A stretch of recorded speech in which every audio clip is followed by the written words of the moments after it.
삶의 기적을 일으키는 30분 예배를 시작하도록 하겠습니다. 하나님께서 오늘 우리에게 주신 말씀은 사도행전 28장 1절에서 10절까지 말씀입니다. 이 말씀 제가 봉독하도록 하겠습니다. 우리가 구조된 후에 안지읍 그 성은 멜리데라 하더라. 비가 오고 날이 참해 원주민들이 우리에게 특별한 동정을 하여 불을 피워 우리를 다 영접하더라. 바울이 나무 한 묶음을 거두어 불에 넣으니 뜨거움으로 말미암아 독사가 나와 그 손을 물고 있는지라. 원주민들이 이 짐승이 그 손에 매달려 있음을 보고 서로 말하되 진실로 이 사람은 살인한 자로다. 바다에서는 구두를 받았으나 공의가 그를 살지 못하게 함이로다 하더니 바울이 그 짐승을 불에 떨어버리매 조금도 상함이 없더라. 그들은 그가 붙든지 혹은 갑자기 쓰러져 죽을 줄로 기다렸다가 오래 기다려도 그에게 아무 이상이 없음을 보고 돌이켜 생각하여 말하되 그를 신이라 하더라. 이 섬의 가장 높은 사람 보블리오라 하는 이가 그 근처에 토지가 있는지라. 그가 우리를 영접하여 사흘이나 친절히 머물게 하더니 보블리오의 부친이 열병과 이질에 걸려 누워있거늘 바울이 들어가서 기도하고 그에게 안수하여 낫게 하네. 이러므로 섬 가운데 다른 병든 사람들이 와서 고침을 받고 후한 예로 우리를 대접하고 떠날 때에 우리 있을 것을 배에 실었더라. 아멘. 오늘 이 시간 하나님께서 우리 주신 말씀을 듣기 전에 잠시 기도하는 시간 갖도록 하겠습니다. 하나님 아버지 감사합니다. 오늘도 저희들 사랑하셔서 저희를 만나주시고 저희에게 말씀하여 주시니 감사합니다. 하나님 아버지 오늘도 주시는 말씀을 통해서 저희를 사랑하신 하나님 그 하나님을 만나게 하시고 그 하나님의 사랑 안에 거함으로 인해서 이 땅 가운데 어떤 일을 만날지라도 하나님의 하신 그 놀라운 역사를 체험하는 저희 모두가 될 수 있도록 은혜 베풀어 주옵소서. 예수님의 이름으로 감사하며 기도드리옵나이다. 아멘. 하나님께서 지난주에도 우리에게 말씀해 주셨다시피 지금 믿음의 사람 바울 사도를 통해서 하나님께서는 분명히 이번 항해가 위험하다라고 말씀해 주셨는데 백부장 율리오는 그런 하나님의 말씀을 듣지 않고 바울 사도를 통해서 주시는 말씀을 듣지 않고 사람의 지식과 경험을 의지합니다. 그래서 결국은 유라굴루라는 엄청난 광풍을 만나고 거의 모든 사람들이 죽게 되는 그런 위기를 만나요. 그런데 그렇게 죽음에 바로 직전까지 갔다가 그 바울과 함께 했던 276명의 그 사람들이 모두 다 그 죽음에 의해서 구원받는 그런 놀라운 역사가 일어납니다. 무사히 그 모든 사람들이 살아납니다. 그러면서 그 과정 속에 사도행전 28장 1절은 이렇게 말씀합니다. 우리가 구조된 위에 앉을 그 섬은 멜리데라 하더라. 이 배가 파손되어서 이제 사람들이 한 곳으로 갔는데 구조됐는데 어디로 갔는가? 멜리데라는 섬으로 갔더라는 거예요. 그런데 하나님께서는 이미 바울 사도를 통해서 믿음의 사람 바울 사도를 통해서 이렇게 말씀하셨어요. 그래서 바울 사도는 이 말씀에 대해서 이렇게 전했습니다. 사도행전 27장 26절 말씀. 그런즉 우리가 반드시 한 섬에 걸리리라. 하나님은 이미 믿음의 사람 바울 사도에게 바울 사도 일행이 섬에 걸리리라, 섬에 도착할 것이다 라고 말씀하셨고 바울 사도는 그 하나님이 주신 말씀을 사람들한테 전했다는 거예요. 그런데 지금 보니까 하나님이 말씀하신 그대로 이 바울과 함께한 276명의 사람들이 멜리데라는 그 섬에 도착하더라는 겁니다. 우리는 이 말씀을 통해서 믿음의 사람 바울, 그 바울 사도의 삶 속에 하나님께서 주신 그 말씀, 그 하나님의 말씀이 그대로 현실로 이루어지는 것을 우리가 볼 수 있어요. 하나님의 말씀이 그 삶의 현실로 그대로 이루어지더라는 겁니다. 그러면서 계속해서 사도행전 28장 3절에서 5절은 이렇게 말씀합니다. 바울이 나무 한 묶음을 거두어 불에 넣으니 뜨거움으로 말미암아 독사가 나와 그 손을 물고 있는지라. 원주민들이 이 짐승이 그 손에 매달려 있음을 보고 서로 말하되 진실로 이 사람은 살인한 자로다. 바다에서는 구조를 받았으나 공의가 그를 살지 못하게 함이로다 하더니 바울이 그 짐승을 불에 떨어버림에 조금도 상함이 없더라. 바울이 이 원주민들이 불을 피워줬는데 바울은 하나님을 믿는 사람이기 때문에 성실하기 때문에 바울도 주변에서 나뭇가지를 주워다가 그 불에 던졌을 거예요. 근데 그렇게 바울이 나뭇가지를 집어다가 불에 던졌는데 그 순간 그 나뭇가지에 있던 독사가 바울의 손을 문 겁니다. 근데 사람들이 그 독사니까 원주민들이니까 그 뱀이 독사인지 아니면 독이 없는 뱀인지 정확하게 알았을 거예요. 근데 원주민들이 보니까 독사더라는 거예요. 독이 있는 뱀이라는 거예요. 그 독사가 바울의 손을 물었으니까 이제 바울이 조금 있으면 죽을 것이다 라고 생각했어요. 근데 보니까 바울이 아무런 이상이 없더라는 거예요. 분명히 독사에 물렸는데 독사에 물렸기 때문에 바울이 죽어야 되는데 아무 이상이 없더라는 거예요. 우리는 이 말씀을 통해서 예수님께서 하신 말씀이 기억납니다. 예수님께서는 마가복음 16장 17절에서 18절에서 예수님을 믿는 사람들이 어떤 삶을 살게 되는지 그 예수님을 믿는 사람들의 삶 속에 일어나는 그 놀라운 역사에 대해서 이렇게 말씀하셨어요. 믿는 자들에게는 이런 표적이 따르리니 곧 그들이 내 이름으로 귀신을 쫓아내며 새 방언을 말하며 뱀을 집어 올리며 무슨 독을 마실지라도 해를 받지 아니하며 라고 말씀합니다. 예수님을 믿는 사람들은 뱀을 집으며 무슨 독을 마실지라도 해를 받지 않는다는 거예요.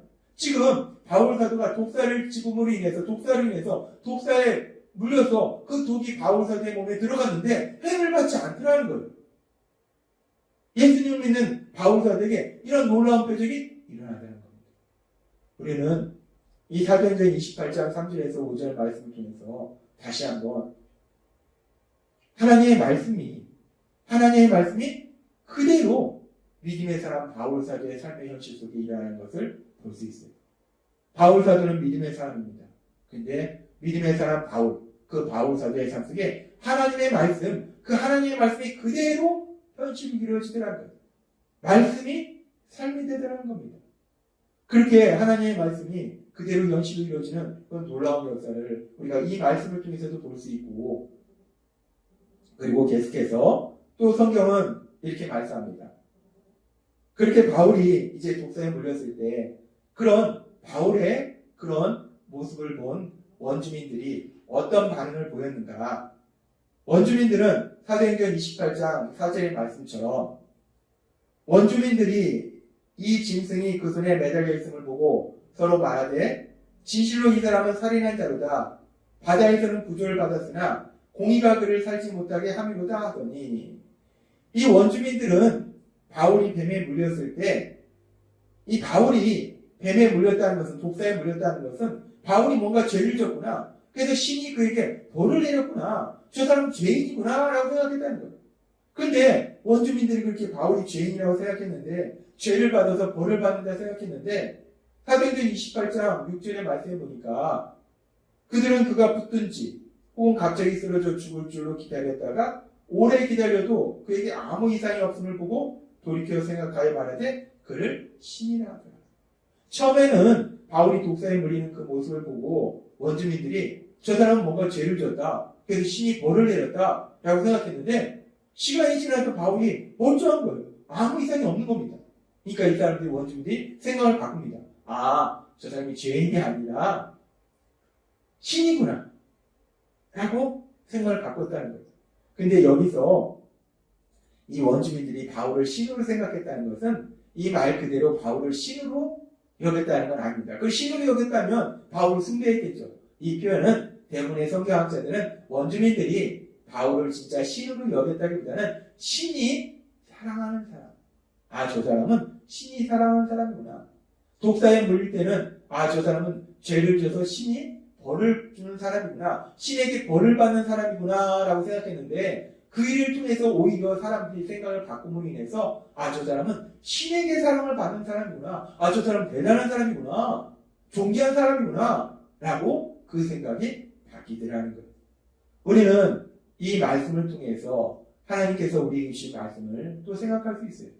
하나님께서는 로마서 8장 28절에서 이렇게 말씀하십니다. 우리가 알거니와 하나님을 사랑하는 자, 곧 그의 뜻대로 부르심을 입은 자들에게는 모든 것이 합력하여 선을 이루느니라. 아멘. 하나님을 사랑하는 자, 하나님이 부르신 자에게는 모든 것이 합력하여 선을 이룬다라고 말씀하셨어요. 여기서 말씀하는 모든 것은 좋은 일도 있고 나쁜 일도 있고, 즉 우리 삶 속에 이런 일을 만나든 저런 일을 만나든 그 모든 것을 통해서 하나님이 가장 좋은 역사를 이루신다, 선을 이루신다라고 말씀하신다는 거예요. 그런데 이 말씀 그대로 우리가 사도행전에 지금 바울 사도가 독사에 물리는 이 사건이 바로 이 로마서 8장 28절의 말씀이 그대로 삶의 현실로 이루어지는 사건이더라는 거예요. 바울이 독사에 물린 것은 좋은 것이 아닙니다. 기뻐할 일이 아니에요. 그런데 그렇게 바울이 독사에 물리는 그 사건을 통해서 처음에는 바울은 죄인이다, 신에게 벌받는 사람이다 라고 생각했던 사람들이 저 사람은 신이 사랑하는 사람이구나, 존귀한 사람이구나 라고 바울에 대한 인식이 변화되더라는 거예요.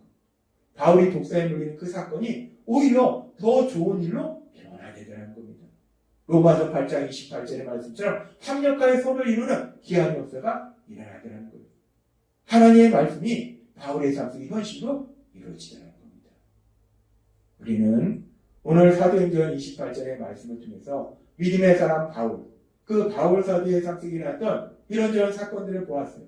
그러면서 그런 바울 사도의 삶 속에 일어난 사건들을 통해서 우리는 하나님의 말씀이 바울의 삶 속에 그대로 현실로 이루어진 것을 볼 수 있었습니다. 믿음의 사람 바울, 그 바울의 삶 속에 하나님의 말씀이 삶이 되더라는 거예요. 현실로 이루어지더라는 겁니다. 근데 바울 사도가 무엇을 하는 사람입니까? 바울 사도는 복음을 전하는 사람이에요. 근데 바울 사도가 복음을 전함으로 사람들의 삶 속에 어떤 변화가 일어납니까? 바울 사도가 복음을 전하면 그 복음을 듣는 사람들이 자신의 죄를 깨닫고 회개하고, 그래서 예수님을 구주와 주님으로 믿으면 구원받아서 하나님 나라의 삶을 산다는 거예요. 그런데 그 하나님 나라의 삶은 무엇인가? 하나님 나라의 삶은 하나님이 다스린 나라에 사는 것이고 하나님의 말씀이 삶이 되는 거예요. 바울 사도는 그렇게 하나님 나라에 대해서 전하는 사람인데, 사람들이 하나님 나라의 삶을 살도록 전하는 사람인데, 바울 사도, 믿음의 사람 바울 사도가 먼저 그렇게 하나님 나라의 삶을 살고 있더라는 거예요. 말씀이 삶이 되는 그 놀라운 역사들을 체험하고 있더라는 겁니다. 하나님은 오늘 사도행전 28장의 말씀을 통해서 다시 한번 그 놀라운 역사에 대해서 말씀하세요. 하나님 나라의 삶을 살도록 도와주는 바울 사도, 그 바울 사도가 먼저 하나님 나라의 삶을 살고 있다는 거예요. 말씀이 삶이 되는 그런 놀라운 역사를 체험하다는 겁니다. 그러면서 하나님은 오늘 우리에게 말씀하십니다. 바울 사도가 예수님을 믿음으로 그렇게 하나님 나라의 삶을 살고 있듯이 우리도 예수님을 믿는다는 겁니다. 따라서 우리도 하나님 나라의 삶을 산다는 겁니다. 우리 삶 속에도 하나님의 말씀이 삶으로 이루어지는, 말씀이 삶이 되는 놀라운 역사들이 일어난다는 거예요. 하나님은 오늘 우리에게 말씀하십니다. 우리가 예수님을 믿을 때에 우리는 하나님 나라의 삶을 사는데, 하나님께서 말씀하신 그 선하신 약속의 말씀들이 우리의 삶이 되는 놀라운 역사가 일어나게 될 걸 믿습니다.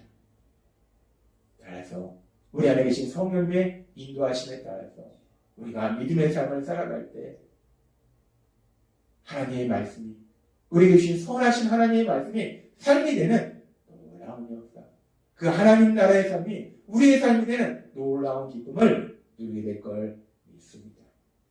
기도드리겠습니다. 하나님 앞에 감사합니다. 오늘도 저에게 주신 말씀처럼 우리가 예수님을 믿을 때 우리는 이제 하나님의 선하신 말씀이 삶이 되는 하나님 나라, 그 하나님 나라의 삶을 살게 될 걸 믿습니다. 하나님이 저에게 주신 그 선하신 말씀들이 우리의 삶이 되는 놀라운 복을 누리는 저희 모두가 될 수 있도록 도와주옵소서. 예수님의 이름으로 감사하며 기도드리옵나이다. 아멘. 이 시간도 하나님께서 우리 주신 말씀을 묵상하면서 조용히 기도하는 시간 갖도록